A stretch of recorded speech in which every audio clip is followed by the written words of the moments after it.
Christ is risen. He is risen indeed. So we continue our Easter greeting during this wonderful season of Easter, the Sundays after Easter Sunday. We celebrate Jesus' resurrection and his presence in our lives and the church each day. That song was part of He is Exalted by Twyla Paris, one of the praise songs that we'll be singing this Sunday at our second service.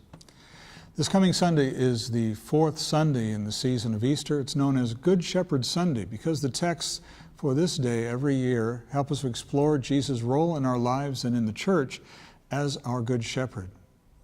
A shepherd would lead his or her flock into places where they could find food and water, where they would be safe. We sometimes want to stay where we shouldn't be, thinking that we know better, but we're actually putting ourselves at risk and we're starving ourselves. Sometimes we get into bad situations and can't get out. Sometimes we're victims of sin and death that seems to surround us. And the worst thing is we don't even know it. We then need to rely on Jesus, the Good Shepherd, to lead us in his paths for our sake. In our first lesson for this coming Sunday from Acts chapter 4, we see the disciples actually experiencing problems because they were following Jesus.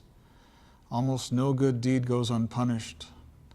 We remember that Jesus is with us in our faith struggles.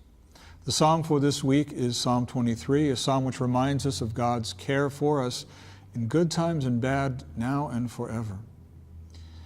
In the second lesson from 1 John chapter 3, we're reminded not only to follow the one who laid down his life for our sake, but to follow his example as we deal with others.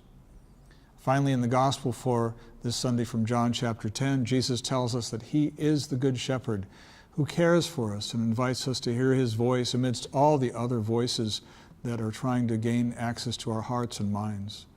We invite you to open your heart and mind to the Good Shepherd's voice. Join us this Sunday in worship and praise of God.